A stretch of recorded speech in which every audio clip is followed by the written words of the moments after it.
इस पेंटिंग को कभी मत खोलना, ये खून से बनी है और शापित है। अगर ऐसा किया तो तबाही आ जाएगी। ऋषि ने वो 40 साल पुराना खत पढ़ा जो उसे अपनी दादी के सीक्रेट रूम से मिला था, जहां वो खुद आज 25 सालों बाद आया था। हालांकि अब उसकी दादी जिंदा नहीं थी और ये कमरा दादी के जीवित रहते कभी खुल भी नहीं पाया, सिवाय दादी के किसी और को अंदर जाने की मनाही थी। बचपन से ही ऋषि को इस कमरे को लेकर उत्सुकता होती थी, पर वो कुछ कर नहीं पाता।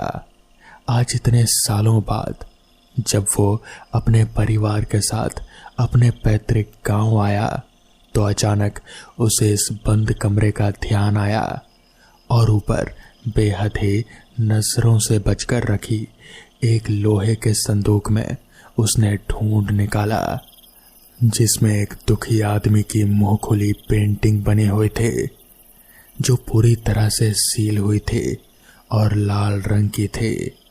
उसी के पास ऋषि को वो चिट्ठी मिली थी जिसे अभी अभी उसने पढ़ा था।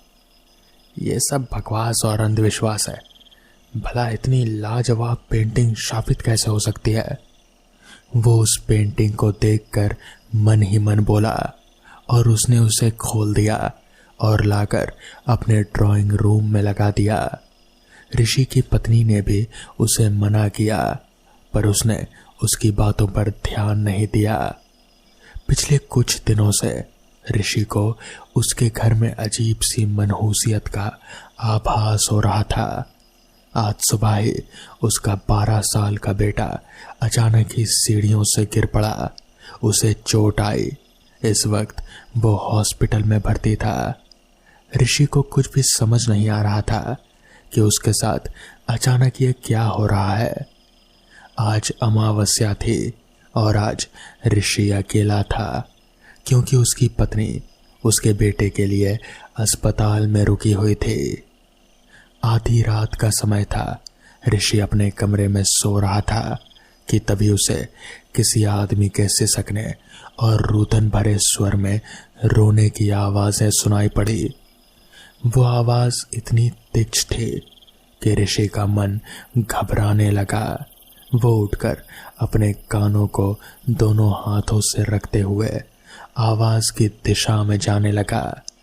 जैसे जैसे वो ड्राइंग रूम के करीब जा रहा था, वैसे वैसे आवाज और भी भयानक होती जा रही थी और आखिर ऋषि उस आवाज तक पहुंच ही गया और साथ में उसकी रीढ़ की हड्डियों में भी कंपन जाग उठी। वो इस वक्त ठीक उस पेंटिंग के सामने खड़ा था और अब वो पेंटिंग वाला आदमी अब पूरी तरह से भयानक रूप से रुदन करता हुआ रो रहा था। उसका फैला हुआ मुंह और भी बड़ा और बड़ा होता जा रहा था और उस पेंटिंग के आदमी की नजर जैसे ही ऋषि पर पड़ी वो चुप हो गया और फिर एक भयानक अट्ठास उस घर में गूंजा। वो भयानक आदमी बोला, तेरे दादा ने शक्तिशाली बनने के लिए अपने खून से मुझे बनाया था ताकि मेरे माध्यम से वो लोगों को सम्मोहित कर सके और उनकी बलि देकर खुद इस दुनिया में राज कर सके। लेकिन वो भूल गया कि अब मैं जागृत हो चुका था और हर अमावस्या को मुझे खून की लालच लगती है, पर वो मेरी खून की प्यास बुझाने में नाकामयाब रहा और बदले में मैंने उसे मारकर उसके खून से अपनी प्यास बुझाई। पर मैं इधर नहीं रुका, मेरी प्यास बढ़ती ही गई और मैं लोगों को सम्मोहित करता गया। जिसने मेरी तस्वीर अपने घर में लगाई, मैंने उन सभी को सम्मोहित करके उनके खून से अपनी प्यास बुझाई और मेरी तस्वीर का रंग दिन पर दिन और लाल होता गया। एक दिन तेरी दादी को इस रहस्य के बारे में पता चल गया और उसने मुझे मंत्रों से बांधकर हमेशा के लिए इस चित्र में ही कैद कर दिया। वो कुटिलता से हंसा, फिर बोला, आज उसी के वंशज ने मुझे फिर से आजाद कर दिया। अब मैं फिर से अपनी खून की प्यास बुझा पाऊंगा। कहते हुए उसने अपना खून से भरा हुआ एक हाथ उस पेंटिंग में से बाहर निकाल लिया और ऋषि को उस पेंटिंग के अंदर खींच लिया।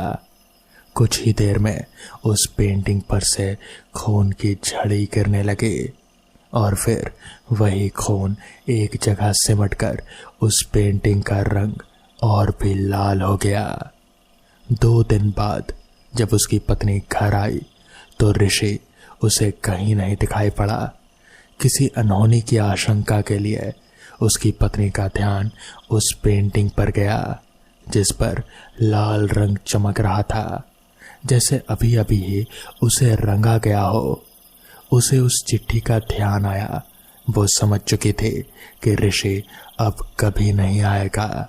वो जानती थी कि अगर उसे अपनी और अपने बेटे की जान बचानी है तो उस पेंटिंग को तुरंत ही हटाना होगा। वो आने वाली अमावस्या से पहले ही उस पेंटिंग को हटा देना चाहते थे। उसने तुरंत उस पेंटिंग को वहां से हटाया और उसे वापस से सील बंद करके उसी संदूक में रख दिया और उस कमरे को हमेशा हमेशा के लिए बंद कर दिया। कुछ दिन बाद वो अपने बेटे के लिए वहां से हमेशा हमेशा के लिए चली गई। कुछ दिन बाद ऋषि की पत्नी और उसका बेटा रहस्यमयी रूप से अपने फ्लैट पर ही मृत पाए गए और उनके कमरे की दीवार पर वही पेंटिंग लगी हुई थी।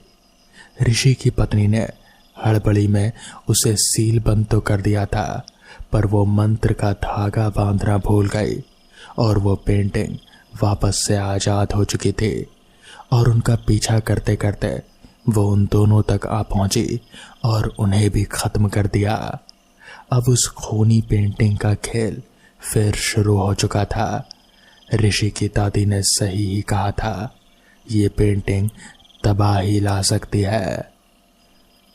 तो दोस्तों, ये थी आज की पहली कहानी।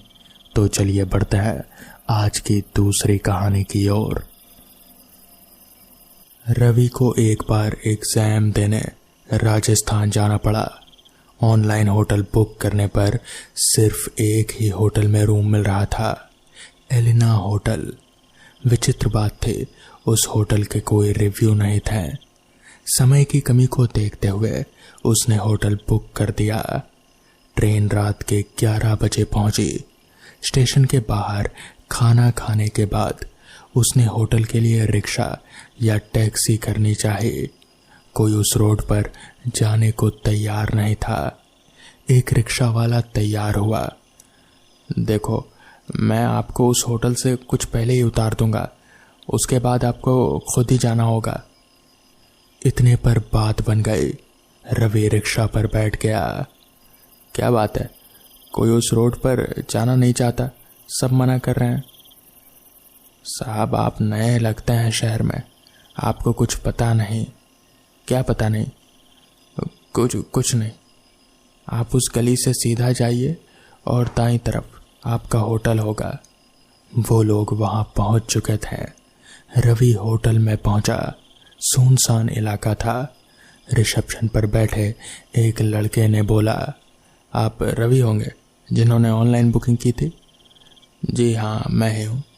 अच्छा, आपका रूम नंबर 105 ये रहा। और हाँ, रात में अगर कुछ सुनाई दे तो उठना नहीं बस। कैसे उठेंगे भाई, इतना थके जो है। आपने आईडी वगैरह कुछ नहीं मांगी? कोई ज़रूरत नहीं है क्या? नहीं, काम हो जाएगा इसी से। रवि रूम नंबर 105 में गया। रात के 12 बज चुके थे। तभी वो बिस्तर पर सोने गया। उसने इधर उधर देखा।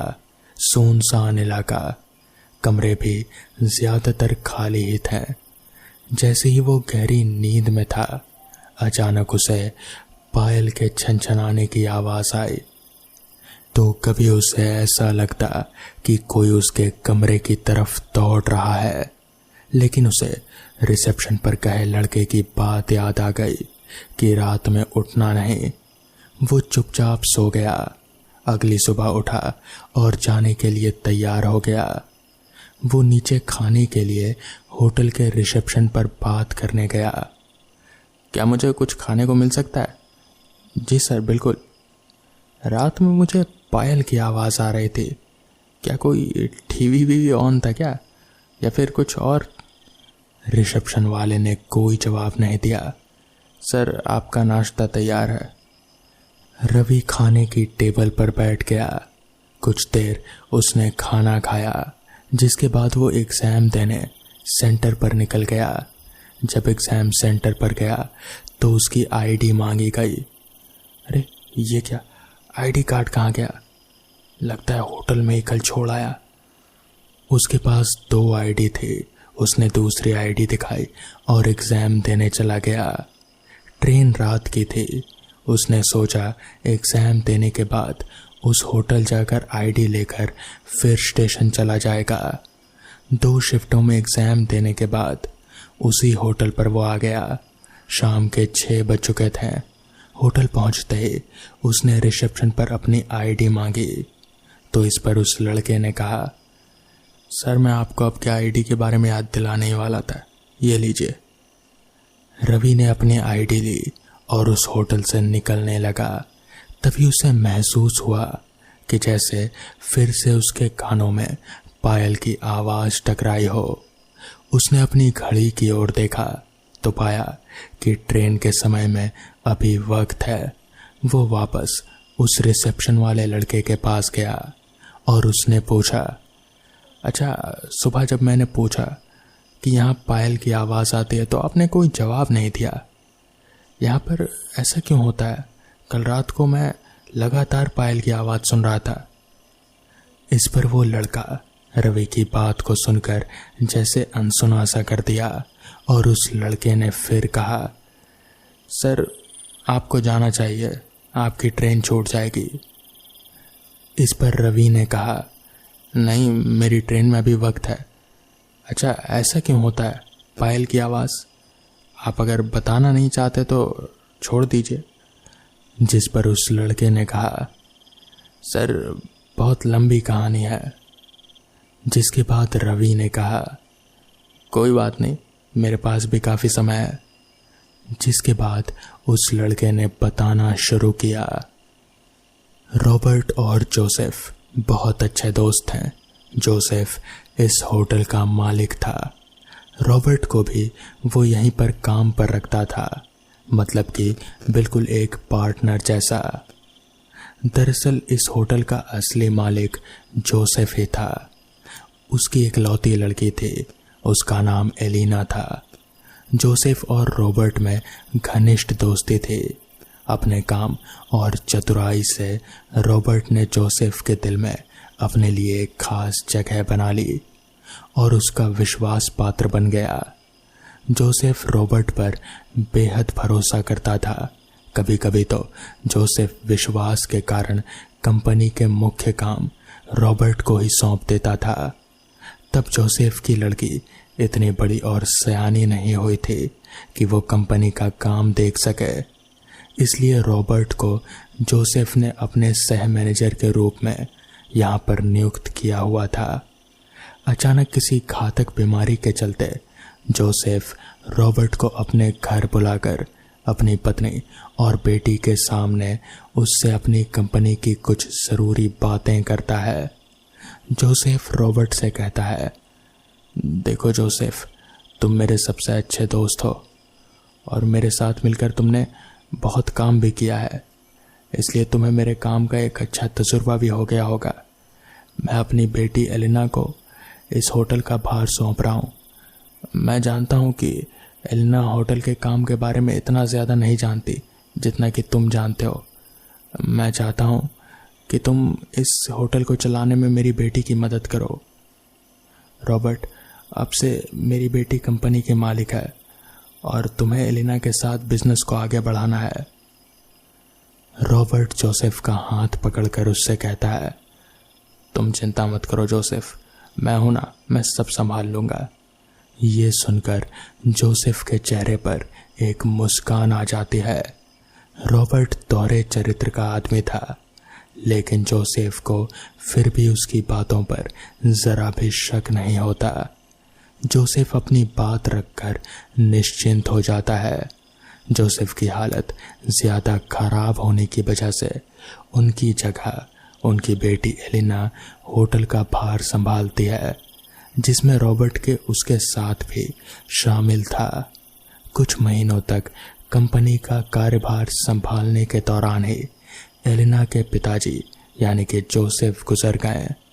आखिर रॉबर्ट जैसा चाहता था वैसा ही हुआ। तब तक एलिना भी रॉबर्ट की मदद से कंपनी का सारा हिसाब किताब समझ चुके थे और वो अपने होटल के मुख्य काम अब रॉबर्ट को ना देकर खुद ही निपटा लेते थे। इससे रॉबर्ट को ये बात खल रही थी कि एलिना अब कंपनी का कोई भी मुख्य काम उसे नहीं सौंपती और खुद ही निपटा लेती है। मतलब कि वो उसे अब होटल के आधे हिस्से का भागीदार नहीं बनाना चाहती और वो उसे नीचे ही रखना चाहती है, जबकि एलिना ऐसा कुछ भी नहीं सोचती थी। वो एक सकारात्मक सोच की लड़की थी।